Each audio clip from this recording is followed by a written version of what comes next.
Hey everyone, it's Jessica from Stitchhouse. I'm trying something new. I hope you like these videos. I'm not sure where they're going yet, but the whole point is to have fun and talk to cool people, and that's what I plan on doing. So if you like this video or you find something really interesting in it that you think you could share with somebody else, I hope you do, and look forward to creating more things in the future. Thanks for watching. Why are you so fabulous? And then I was sitting here, I was getting nervous. And I was like, am I a Terrance fangirl? Oh gosh. Girl, bye. It's crazy because like the day that I have to do like video interviews with like important people like you, of course my next door neighbor is installing solar panels, so he has a whole crew. And then my other next door neighbor, I guess they had a heart attack or something because the ambulance is out there with the fire truck, and I'm like, of course, of course. Oh, Right in front of okay. my house, all this stuff is happening. So wait, tell me what you're doing after this, like with TikTok. What's going on? Or wait, TikTok? Yeah, so TikTok, they have a TikTok shop and it is available in the UK and a few other countries overseas, but they are bringing it over here to the United States. So it's still in its beta phase. It's still like they're still testing it. I don't know how they found me, but they found small business owners to test it in the United States. So it's like an Instagram shop where people can actually shop right from your Very post. cool. If I go live, I can tag products and people can buy products right in the live. And they can check out right through TikTok instead of having to go to my website. So I'm testing it out for them. I guess one of the lead people at TikTok who is heading this whole thing, I have a meeting with him after this just to talk about like issues and concerns and my thoughts and give feedback and stuff like that. So yeah, that's what I'm doing with TikTok. I am so impressed by you. Like, I was thinking prior to this, and we should do like an introduction in a second, but I was thinking prior to this, I was like, I don't even know what to talk to you about because there's so many things I want to talk to you about. Like, do I talk about like Terrance Williams, the fashion designer, Terrance Williams, the like fabulous makeup and skincare guru, Terrance Williams, the small business owner that manages himself. Like, I don't even know where to go. So can you tell us like who you are first and then we'll get into it? Yeah, so my name is Terrance Williams. I run my small business, Terrance Williams Designs, where everything is ethically sourced and sustainably produced. It's also genderless and size inclusive. I'm a self taught sewist and self taught entrepreneur. I started out on Etsy in 2014 and was just doing it part time, but then decided in 2019 that I wanted to do it full time. So I rebranded, launched my own website, which is now Terrance Williams Designs, and that is what I do full time. But then I also am an influencer content creator, so I work with a bunch of makeup and skincare and hair care brands, creating content for them. And I'm also really passionate about human rights and sustainability, so I'm an advocate for those things also. So kind of everything, kind of So everything. wait, can we even call your business a small business? I feel like it's like when do we say stop saying small? But I mean, I still consider it small just because I am a one-person team and it is still just me. And there are still goals and things that I want to accomplish. So, I mean, it's bigger than what it was, but for me, it's still my baby. You know how when you have a baby, it's still always going to be your baby, it's always going to be your child. I That's don't how. have a baby yet, but I say that all the time. I'm like, I don't have kids, but I have like 15 kids because I have my employees. And then, like, Wow. this is my baby. I protect it like Right. with everything in me, right? And I know you do Yeah. too.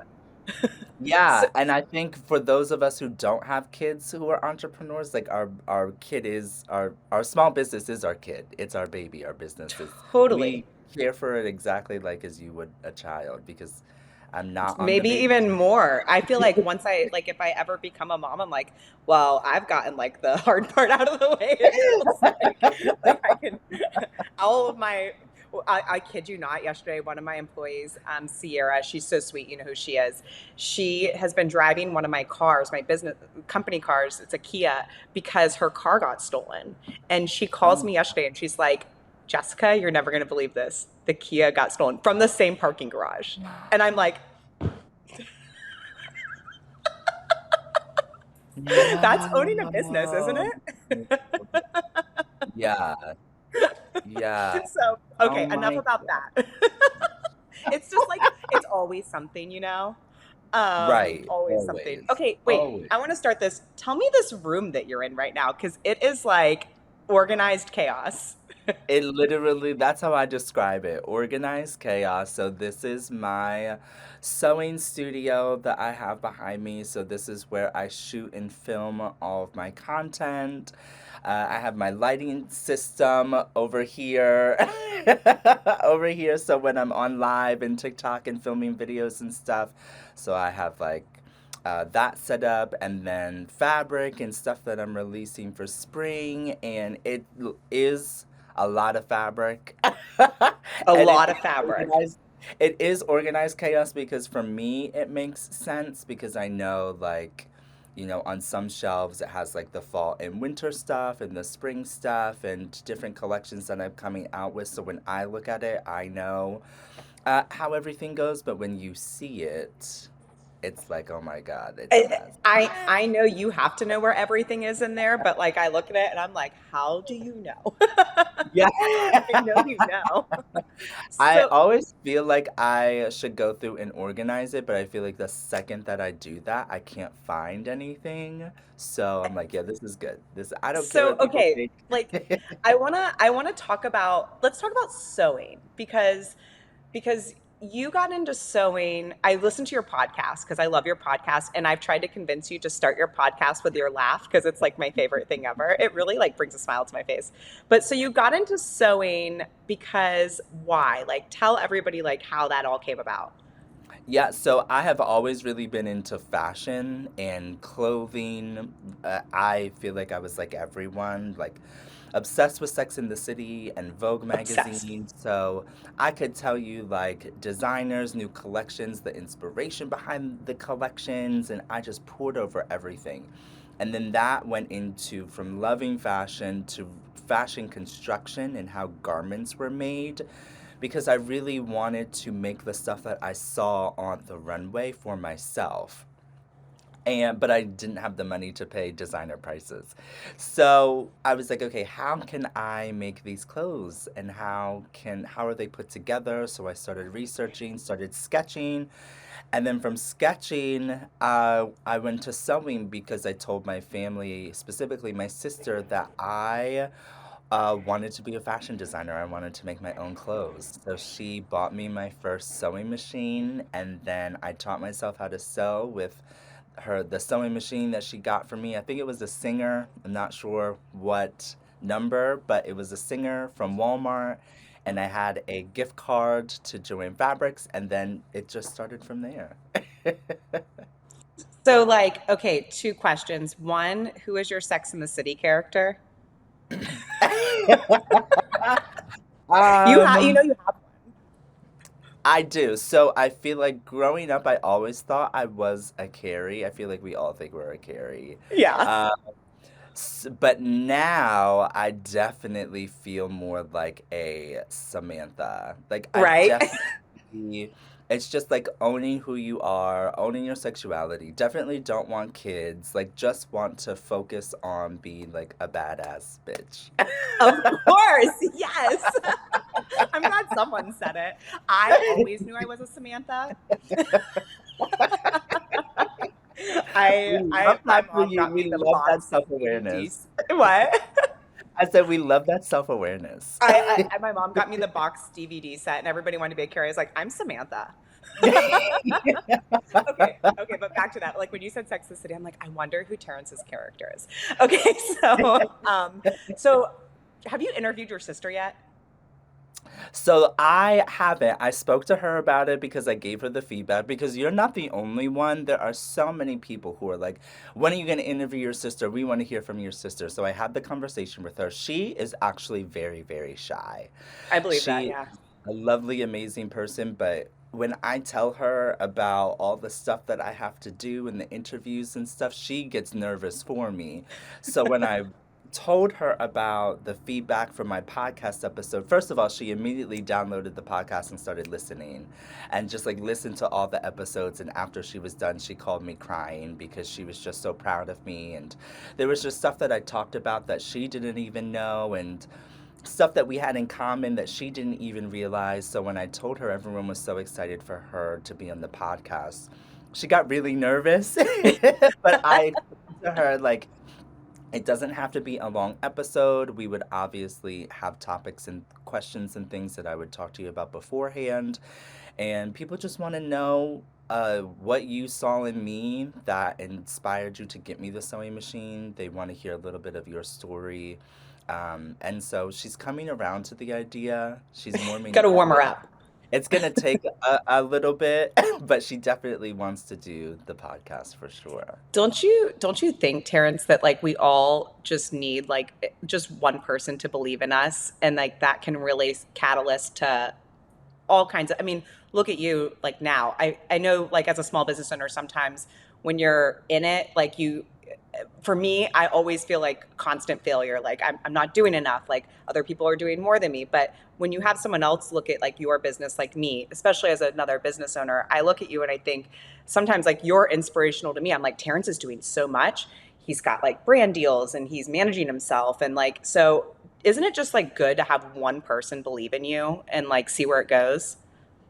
Absolutely. And I say that all the time. It only takes one person to believe in you and your brand or your small business for you to, you know, get to the next level. And that's why I'm so passionate about supporting other small businesses and other small business owners, because I know how it feels to have a dream and a vision and have no one believe in you, and then one person believes in you, and then it just completely changes your whole life. So yeah, it's so important. And you got to believe in yourself, and sometimes if you don't, leaning on somebody else and their opinion, I mean, that's what friends are for, and family, and not even just family but friends that become family, you know what I mean? Hmm.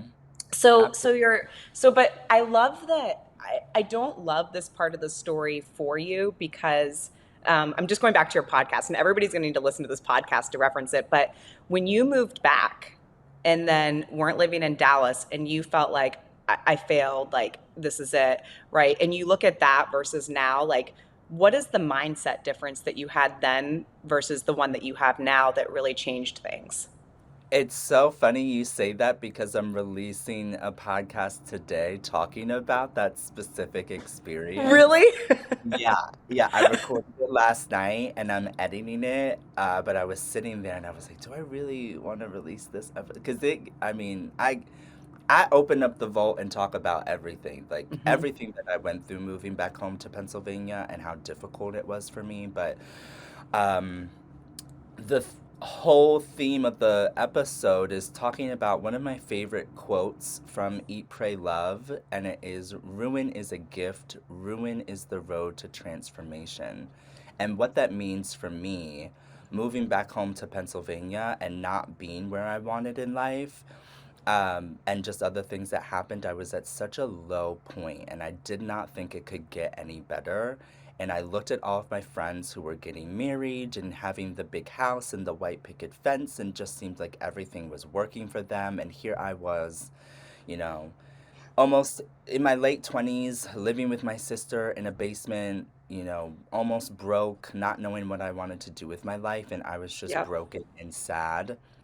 But I think, unfortunately, it's those moments that create a fire in you and a motivation that push you to get you out of that situation so that you can improve your life and do better. I always liken it to, I don't know if you've seen Gone with the Wind, but when Scarlett is in the middle of her field at the plantation and it's barren, there's nothing, and she's standing in the field and she screams and she says, I will never go hungry again. And then from that moment, she's ripping down the curtains and making dresses, and she's like trying to live this high lifestyle and make it work until she eventually does make it work. That was my mindset. I was like, I will never go hungry again. I will never be in this situation again. So it just gave me the motivation and confidence to pull through and do what I needed to do. You just give me chills. Sometimes like Terrence, like again, I just admire you like completely. And the differences though, between I think like success and not success is I think some people have those moments where it's like the world is over, like you want to crawl into a hole and never get out. Like we've had those, but some people don't use that as like motivation to be like, and now I'm going forward, and now I'm gonna fix this, like, or now I'm never gonna be hungry again, or whatever. And I think Hmm. as like young people that own their own business, I think we still have so much to learn, right? We still have failures to happen, and things that are going to happen to us that are going to make us feel like that again. But like now it's like muscle memory, right? So like now the next time something happens, like it won't be so bad. And I feel like looking at you, it's like, all right, it's only like it's people think that business ownership is this like linear thing. That it's not. It is not. No, it's like this and then up and then down, right? And so like so now when things happen, even to like to me and I'm sure to you, it's like, all right, I've been here before. I know how it feels. I know what I need to do to get myself out of this. Do you feel like that sometimes? Absolutely. And it took going to therapy to really digest and understand that because my therapist said something similar. Because we were talking about rejection and things not working out. And she said the truth of the matter is rejection sucks. Things not working out, it sucks and it hurts. It's not a good feeling. But the amazing thing about it is that you've experienced rejection and you've experienced those feelings before. And do you know what happened? You overcame it. You you powered through and you powered on to the next day and you powered on to the next thing and then with the next rejection or with the next failure, you were able to feel those emotions and then power through it and overcome it. So the Totally. emotions suck, but you're able to get through it and that's the important thing. So that's how I live my life. I mean, it's the only way because I see all the time. My favorite thing that you do, besides all the things that you do, is when you clap back at the haters on your Instagram or TikTok or wherever.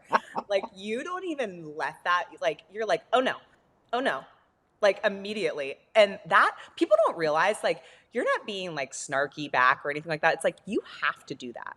Otherwise, you allow that to be like the culture on your Instagram page or your TikTok or wherever you are. Like I have to do that in business, but I have to do it in real life, which is like like I don't know which one's worse, but it's you have to do that because you only allow people to treat you the way you allow them to treat the way that you allow. And Right. so I like when you okay, so your Instagram grows, you've got all this stuff like going, like you've got TikTok and brand deals, but like you still have those people that get on your page and leave like mean comments like what, like why are you wearing makeup? Because you want to. Like what, like and you look good in it. Like why are you wearing this cap? Like because you want to, right? So don't you just feel bad for those people sometimes, like that they just live in this sad little world on the internet and like spend their time commenting on people's things for no reason at all. Like I feel sad. I always think that it has nothing to do with me, that they Nothing. are obviously going through something and they're projecting. And when I make those videos and call people out, there have been quite a few times that people have messaged me and apologized and said that I was going through something, or what you said hit a nerve, or, I'm struggling with ABCD, and so that's why I reacted that way, uh, and then asking me to take the video down, which I never do.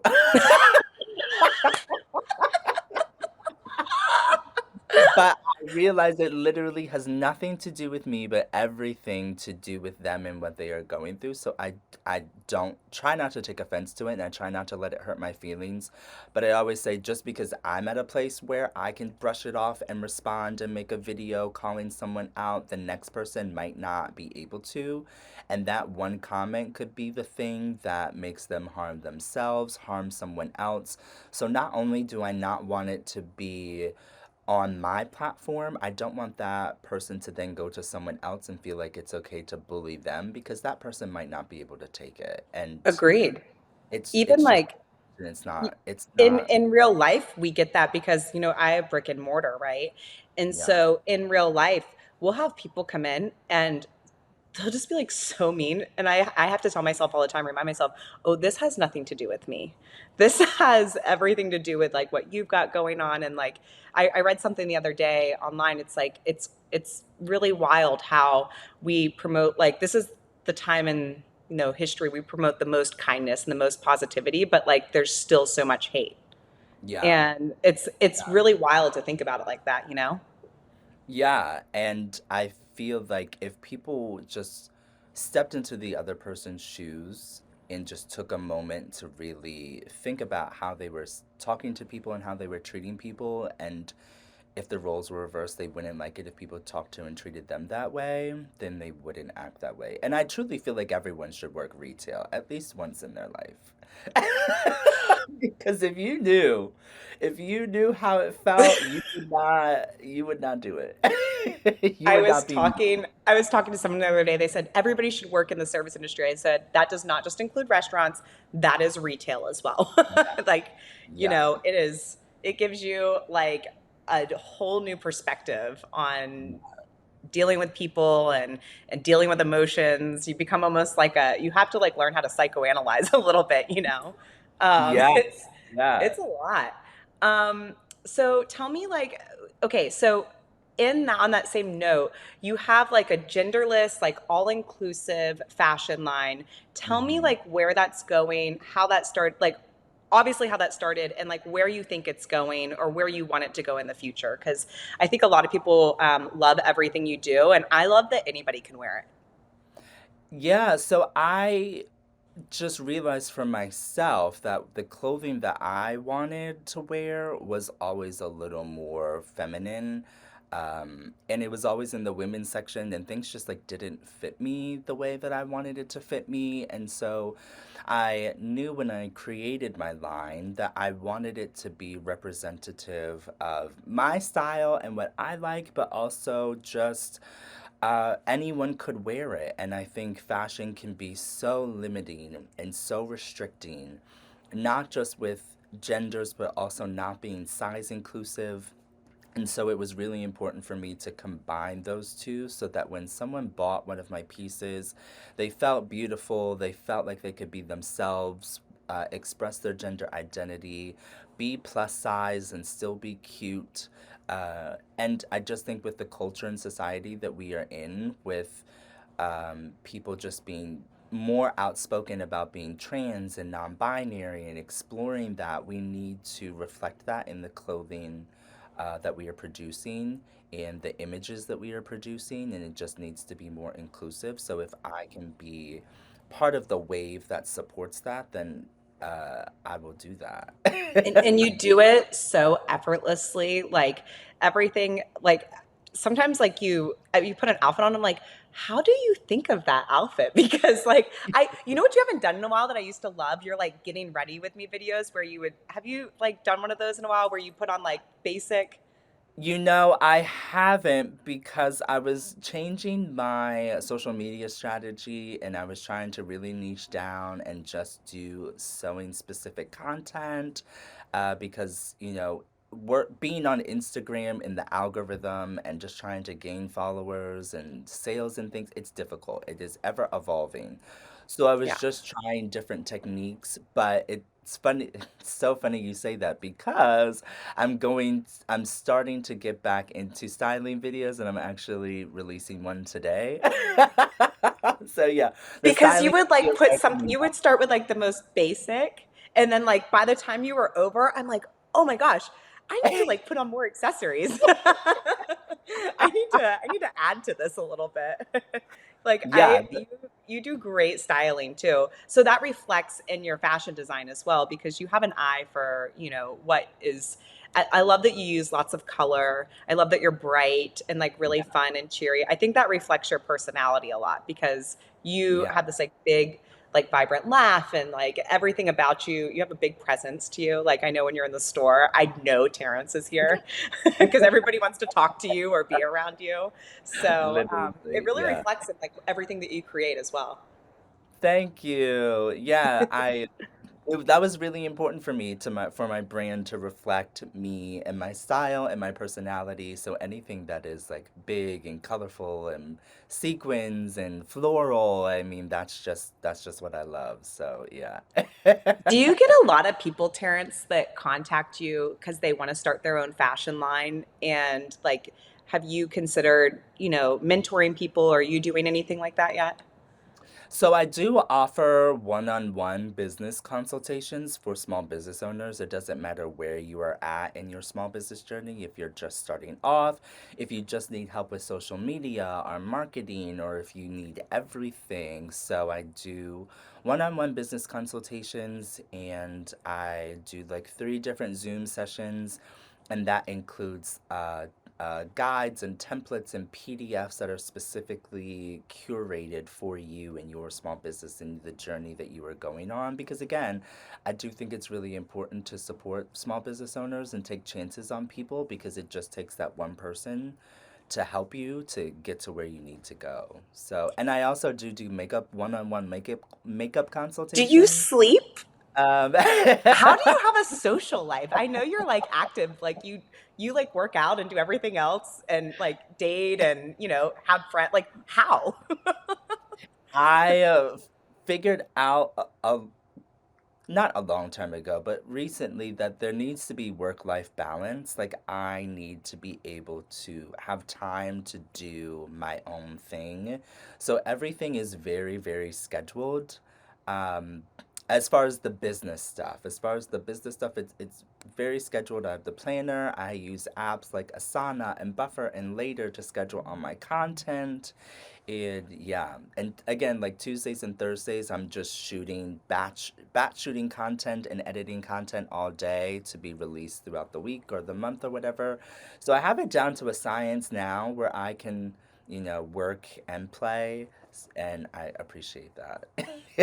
So I I'm choose amazed sleep. by I you love my because seriously, Terrence, I have been, even as a business owner, I'm going through like a little bit of a revival myself right now. Like, that's why I'm doing these interviews. I'm trying to find things that spark like happiness in me. I'm changing my newsletter, like things that I'm writing, and everything that I'm learning because I'm, you know, like rebranding or, hiring people to kind of guide me. It like you've learned all this on your own, and that is so impressive.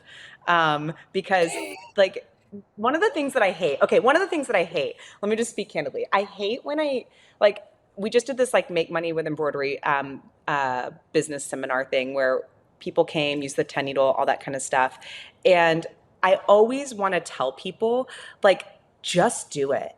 Like, the only way to learn is just jump in and do it. People have all these questions, they have these ideas in their head that there needs to be all this like structure and there needs to be like all this like planning in advance. But like, you probably, when you started this, you had no idea what it was going to turn into now, Mhm. right? But you just did it. Right. You And just have that's to what I jump in. tell that's yeah, that's what I tell people. You just have to start. Have an idea, have a plan. You're not going to have everything in the beginning. You're not going to have all the Mm-mm. tools and supplies. If you wait till you have all the tools and the supplies, you're never going to start. So just start Never. with what you have. That is my motto. Start with what you have, and then as your business grows and you learn more, you'll be able to get more supplies and things like that, but it's just important to start. And you have a new Bernina L890 now, so things are I much. Have you do. used the cover stitch yet? Or is that for the new collection? Uh, new collection, new collection. I've been like playing and toying with the machine ever since I got it. Yeah, so Terrence, I it's am going to force you to put cover stitch on everything. I, I also, I've like, ever since like the first Bernina that you got, I was like, I'm gonna make you a Bernina brand ambassador. They need you in their lives. So I'm like hoping that you make some content with that 890 because every time you do, I just push it to the Bernina people. I'm like, eventually they'll see. you, you and everyone else. Yeah. Because I feel like you align with Bernina so much because it's like sleek and cool and fun. Yeah, And so you're a Bernina. You're a I Bernina. think. I was told that their applications open once a year, and Hmm. everyone is telling me to apply. So it's Hmm. definitely on my list of things to do. But yeah, definitely thank you for your encouragement and support and, gifting me my two first Berninas. I really appreciate that. That was so amazing of you. Uh, and again, it's very similar like with my sister. Like I don't know what it was that you saw in me, but you saw something in me, and I really appreciate that you just took a chance on me. Because again, it just takes that one person to take that chance to completely change the trajectory of your business and I life. think when I saw Terrence, I was like in awe of like everything that you were sewing.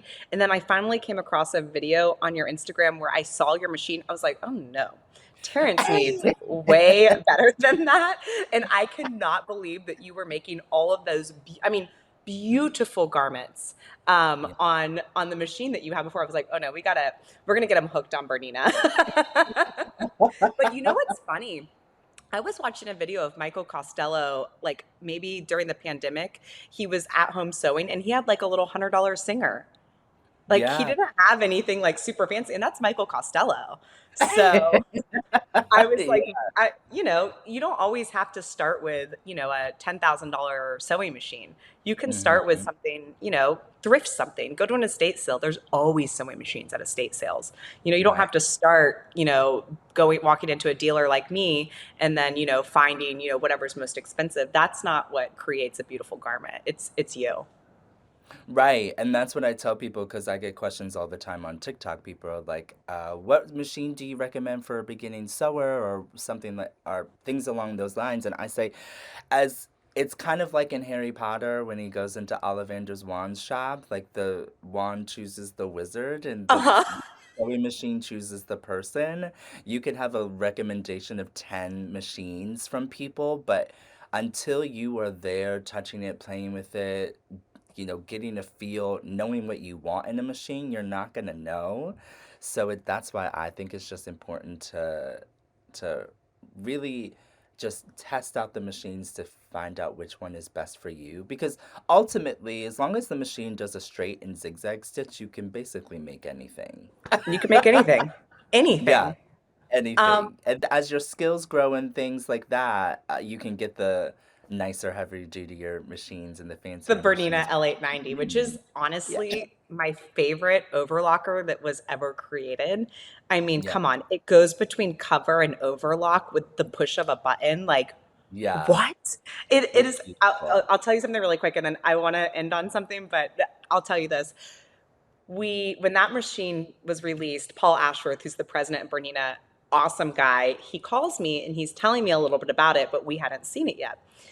And Paul doesn't sew, but he's a great businessman, runs Bernina very well. And so he's telling me, he's like, oh, yeah, you'll just be able to press the foot control and it'll go into cover. I go, I don't think, I said, Paul, are you sure about that?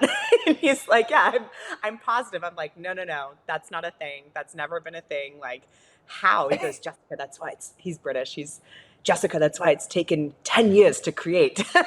So that serger is this is not like a plug for the Bernina L890. I'm so excited that you have it because I just know you're gonna use it so well. Okay, but back to you. Tell me, tell okay, so this is going to go into my newsletter, and my customers may not know who you are.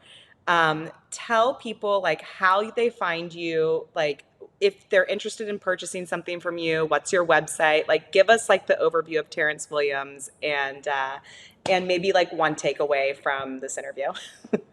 Yeah, so you can shop on my website, terrancewilliamsdesigns.com. And again, everything as far as clothing is made to order. So you enter in your sizing information and then I will make it custom for you. And the sizing information doesn't even have to be specific. You could just say, I'm an extra large 5'7", and then I will just make it based on those measurements. You can find me on Instagram at Terrance Williams Designs or my personal Instagram, which is Terrance Williams underscore. I am on Twitter. I am on TikTok, and those are Terrance Williams Designs. Pinterest, I'm on everything. You're on everything. Everything. What's something you want somebody to know about you or about your brand before we leave? Um, I think one thing about me or my brand, sustainability It's hard to comes. talk about yourself, isn't it? It is. It is. But I think that sustainability comes in many forms and many shapes and many sizes. It is not something that is one size fits all. So, as long as you are doing your best, that is the most important thing. Try not to overconsume, especially when it comes to fast fashion, and definitely support smaller businesses. And when you do, be patient and kind with us. We are not big box retail. We can't always ship things out as quickly. Our pricing is our pricing, so try not to argue with us about that. It's that price for a reason, and if you truly cared about us, you would support us regardless. But we are just simple people running complex businesses, trying just to make it work. Oh my gosh, I'm gonna have that running on a loop on my TVs. It's so true. It's so true. And I know you're off to the next thing. I just really want to say thank you. Like I said, I'm totally inspired by you. I hope you know that because I think that you really just have a really great attitude and work ethic behind everything that you do. And I just hope that, like, I know we have those days, like, even this morning I woke up and you feel like you've got a million things to do, and you feel like you can't accomplish it. I just really hope you know that, like, I think that you're going to do really amazing things. And I'm so grateful that you did this interview with me because I'm going to be like, I know him. So, Well, thank thanks you so for much. your time and your opportunities that you have given me. And again, thank you so much for the support and just the community that you have built around Stitch House. It always feels just like such a welcoming, hospitable community. Everyone there is always so nice. Not only just the workers, but the people who come for the events. It really feels like friends and family when I'm Oh, there. I So thank love you that. I for love that, Terrence. everything Thank you that you so do for the much. community. It means a lot. Thank you so much, Terrence. Okay, I'll chat with you soon. Thanks for doing this interview with Okay. me. I really appreciate it.